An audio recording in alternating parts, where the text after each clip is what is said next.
नमस्कार, मैं विकास। आप देख रहे हैं द पब्लिक तक। बता दें कि जेपी यूनिवर्सिटी में राजनीतिक शास्त्र से जेपी और लोहिया के विचारों को हटा दिया गया था, लेकिन एसएफआई के राज्य अध्यक्ष शैलेंद्र कुमार यादव ने अपने छात्रों को एकजुट करके सिलेबस में लागू करने के लिए इन्होंने लड़ाई लड़ी और ये सफल भी रहे। आज हमारे बीच हैं, हम इनसे पूछेंगे कि जो लड़ाई जो लड़ रहे थे हमारे जननायक को फिर से राजनीतिक शास्त्र में शामिल करने के लिए, उसमें क्या क्या कठिनाइयाँ आई, कितना जो कि आप लोगों ने कहाँ कहाँ प्रदर्शन किया, आज बात करेंगे। जी बहुत बहुत स्वागत है आपका हमारे चैनल में। जी आपके चैनल को भी धन्यवाद है और आपके चैनल के माध्यम से जितने भी लोग देख पा रहे हैं, मैं उन तमाम लोगों को एसएफआई के तरफ से क्रांतिकारी अभिवादन करता हूं, उनका क्रांतिकारी इस्तकबाल करता हूं। जहां तक बात रही जयप्रकाश नारायण, लोहिया और तमाम समाजवादियों के विचार को सिलेबस में शामिल कराने की मुहिम को, तो ये मुहिम हमारा लगभग 30 अगस्त को स्टार्ट हुआ और कल हमारा अभियान ख़त्म हुआ। तो इतने इस समय के दौरान में बहुत सारी उथल पुथल हुआ और बहुत सारी चीज़ों का फेस भी करना पड़ा हम लोगों को। सबसे पहले हम लोगों ने जयप्रकाश विश्वविद्यालय के रजिस्ट्रार को इस घटना से अवगत कराया और जब इस घटना को वो सुने, जब हम लोगों ने उनके संज्ञान में दिया तो वो भौचक रह गए और वो सीधे सीधे बोले कि अभी तक मुझे इस बात की जानकारी नहीं थी, अब एसएफआई के लोगों द्वारा ही हमें जानकारी उपलब्ध कराई गई है कि इस सिलेबस से बाहर किया गया है, तो मैं इस पर एक्शन लूँगा। और जयप्रकाश नारायण के विश्वविद्यालय ही नहीं, बिहार के तमाम विश्वविद्यालयों के अंदर जयप्रकाश, लोहिया, एमएन रॉय, गोखले, तिलक, तमाम लोगों के विचारों को सिलेबस से हटाया गया है। राजनीतिक शास्त्र के पाठ्यक्रम है और उसका पेपर 8 है जिसका नाम है इंडियन पॉलिटिकल थॉट। उस पेपर का नाम है इंडियन पॉलिटिकल थॉट, भारतीय राजनीतिक विचार। इस पेपर के तहत हटाया गया था। तो हम लोगों ने इस घटना को हम लोगों ने जब संज्ञान में दिया तो तमाम national media, print media, electronic media ने इसको टेकअप किया और टेकअप करने के बाद हिंदुस्तान अखबार ने इसको अपना फ्रंट पेज दिया। इस पर पूरे बिहार के अंदर और देश के अंदर सियासत गर्म हो गई। राज्यपाल, कुलाधिपति, कुलपति, कुल सचिव, शिक्षा मंत्री, मुख्यमंत्री, ये तमाम लोगों का ध्यान आकृष्ट हुआ। उन्होंने भी आश्चर्य किया और आनन फानन में पूरे तरीके से उन्होंने लागू करने के लिए कवायद शुरू कर दी। लेकिन एसएफआई के छात्रों ने और हम लोगों ने ये देखा कि विश्वविद्यालय के अंदर एक गिरोह था और वो गिरोह एक खास पदाधिकारी को बचाने में लगा हुआ था जो इसमें शामिल थे। और फेसबुक पर तरह तरह की गंदी कमेंट्स, तरह तरह के गंदे ब्लॉग्स, तरह तरह के ये मतलब उनके आईडी पर, उनके ये पे लिखा जा रहा था और यहाँ तक कहा जा रहा था कि ये लोग पढ़ने लिखने वाले नहीं हैं, इन लोगों को सिलेबस की समझदारी नहीं है।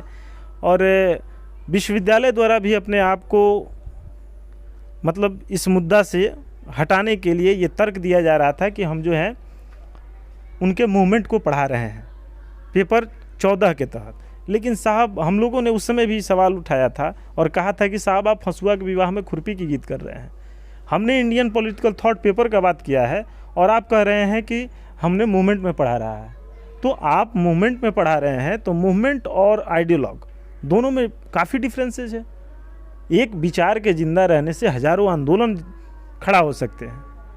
आप इस चीज़ को नहीं समझ पा रहे हैं और लोगों को दिग्भ्रमित कर रहे हैं। अपनी गलती को छुपाने के लिए तरह तरह के तर्क दे रहे हैं और उनके कुछ नुमाइंदे छात्र नेता, जो छात्र नेता खुद उस पॉलिटिकल साइंस का स्टूडेंट है, उसको सिलेबस की जानकारी नहीं है और ये 2018 में लागू किया गया था और वो उस विंग का विद्यार्थी है, उसको समझ नहीं पा रहा। तो हम लोगों ने जब उठाया, और ये भी उन लोगों को सोचना चाहिए कि अगर ये सवाल गलत रहता है और विश्वविद्यालय को तो अपने मुंह पे तमाचा मारना चाहिए, जो तरह तरह के तर्क दे रहे थे कि अगर ये सवाल एसएफआई ने उठाया था और ये गलत था तो इसको राजभवन एक्सेप्ट नहीं करता, गवर्नर एक्सेप्ट नहीं करते, इस पर शिक्षा मंत्री अपनी सफाई नहीं देते, मुख्यमंत्री बैठक नहीं बुलाते।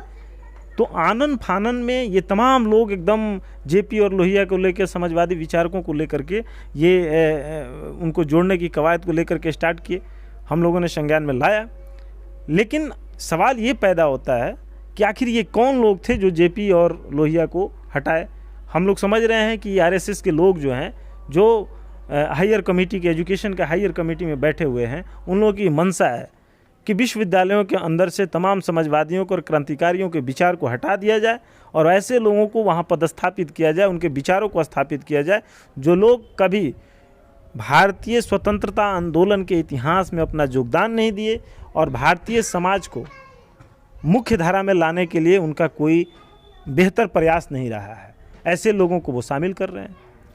एक बात मैं पूछना चाहूँगा और दर्शकों को भी जानकारी इस बात की होगी कि जो सिलेबस की जो सिलेक्शन होती है, जो सिलेबस बनाया जाता है, या क्या पढ़ाया जाए, कौन लोग होते हैं वो शामिल करने वाले और किस तरीके से होता है, आपको कहाँ से पता चला ये बात कि हटा दिया गया है राजनीतिक शास्त्र से? देखिए, मेरे पास पहले का सिलेबस था जो CBCS, अभी विश्वविद्यालयों के अंदर एक सिस्टम लागू किया गया है, CBCS system, choice based credit system, पढ़ाने के लिए सिलेबस को लागू करने के लिए।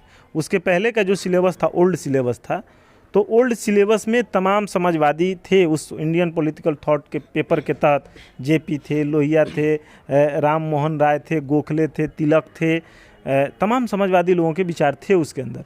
लेकिन जब ये CBCS सिस्टम आया और वहाँ से एक पाठ्यक्रम का जो प्रारूप आया ये राजभवन से विश्वविद्यालयों के लागू करने के लिए 3 आदमी की वो कमेटी थी और वो तीन आदमी की कमेटी मिलकर के वो सिलेबस को तैयार किया था और सीधे उस सिलेबस को बिहार के सारे विश्वविद्यालयों के अंदर लागू करने के लिए भेज दिया गया।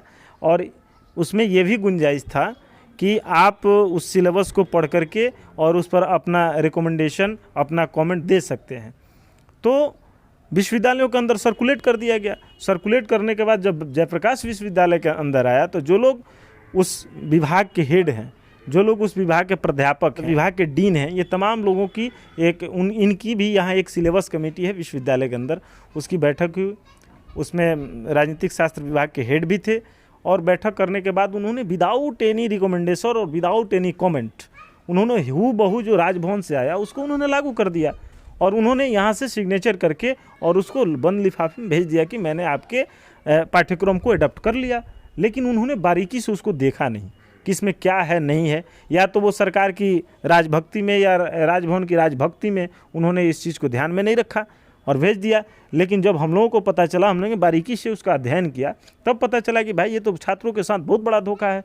जो एक विचारक है, जो समाजवादी विचार के हैं, जो जेपी जैसे बड़े आंदोलनकारी, जो संपूर्ण क्रांति के नायक थे, जिन्होंने देश के सत्ता को उस समय उखाड़ फेंका था और एक सशक्त छात्र आंदोलन और सशक्त आंदोलन भ्रष्टाचार के खिलाफ खड़ा किया, जो इंदिरा गांधी को गद्दी से उतारने का काम किया। इतना बड़ा आदमी लोहिया, जो समाजवादी विचार के लिए मतलब जीवन पर्यंत वो लड़ते रहे और समाज की तमाम कठिनाइयों का सामना भी करते रहे।